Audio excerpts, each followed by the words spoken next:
Hello again everybody, and welcome to the 100th of my YouTube videos. Today is the 100th day of lockdown, and the 100th day that I've made a video related to the classical world. So those of you who've been with me from the beginning, I hope you've enjoyed them, and I hope late recruits are enjoying them. You might want to go back and look at some of the earlier episodes. They're not quite as well edited as more recent editions, but there's some interesting things there, I think, nonetheless. So, over the course of this 100 days, we've journeyed far and wide in the classical world, from leaders and leadership to the fate of the persecuted, from the Mosel River in Germany to Hadrian's Wall, from architecture to cookery. So I shall be turning back right to the beginning tomorrow, in all likelihood, with some thoughts on Homer, both the Iliad and the Odyssey. But today we're going to look at Constantine the Great, the first Christian with inverted commas around it, emperor, and the further centralising of Christian belief and practice with the Nicene Creed. By the end of the 3rd century, the cults of the traditional Roman pantheon were much less important than earlier, so worship of Jove and Minerva and so on were not quite as popular as they had been.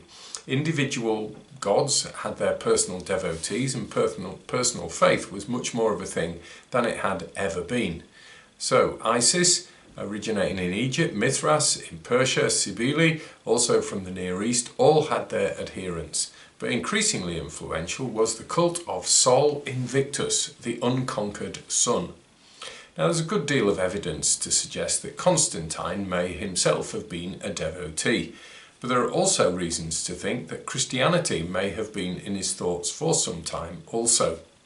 The Christian writer Lactantius records the story of Constantine's vision at the prior to the Battle of the Milvian Bridge in 312, by which Constantine became the main emperor in the Roman Empire, but he actually may have had a similar vision a year earlier in Gaul, according to some other writers, but on that occasion it linked the sign of the cross with, behind it, the midday sun.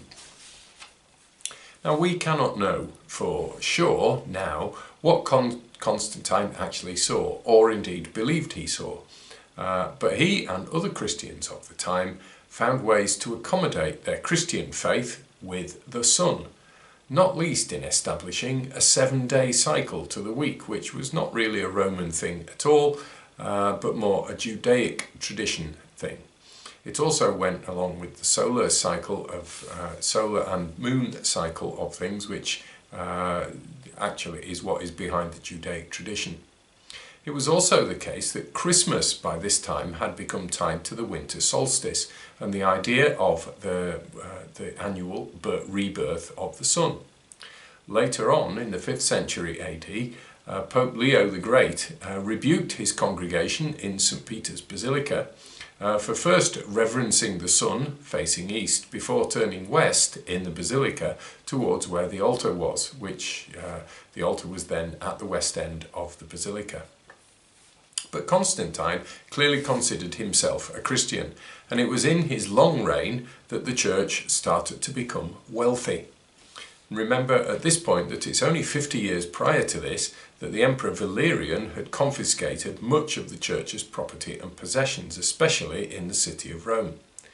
Constantine then, from 313 onwards, started to build new basilicas. Especially in Rome, the Basilica of St. Peter's, the original one, which was replaced by Michelangelo and Bernini's design in the 16th and 17th century, but the original one was under Constantine in the early 4th century. But there were also new churches in Bethlehem and Jerusalem. He gave large provincial tax revenues to the church, not least for administering its charity work. And he enacted laws which provided for much better treatment, much more humane treatment of children and slaves and prisoners. And yet he wasn't baptized until his deathbed.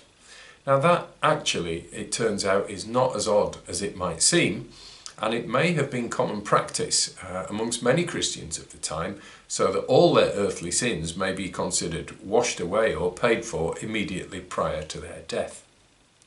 So why did he set up a council at Nicaea in the 320s? Well, partly it was a move to retain control in the centre as tensions with the empire started to pull it apart.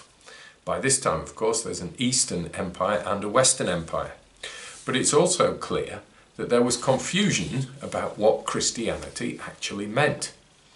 So as we have seen already, this included Constantine himself, with his retention of some loyalty to the cult of the unconquered son. Now, it was a major achievement to have a conference at all, attended by 220 bishops from all over the empire, and 218 of them signed up to its conclusions. And the two who objected probably objected because it made their church subject to the Alexandrian church, and they didn't like that coming from Libya. As well as clarifying theological issues in a number of ways, which is not my concern here, it clearly set out a church structure, which continues to this day. There are areas presided over by bishops. These are called dioceses, with bishops in provinces, which goes certainly back to the Roman way of administering its empire. Discipline became very much a top-down business, extending even to the influence of the emperor. But interestingly, the title of Pontifex Maximus, which is still one of the titles of popes, passed from the state to the church and became another link in the ever more complicated relationship between civil authority and religious authority. So Constantine, whatever his personal beliefs and practices, certainly set in train massive changes which affected not just the history of the church, but also the history of Europe and large parts of the Middle East for many, many years to come, right down indeed to the present day.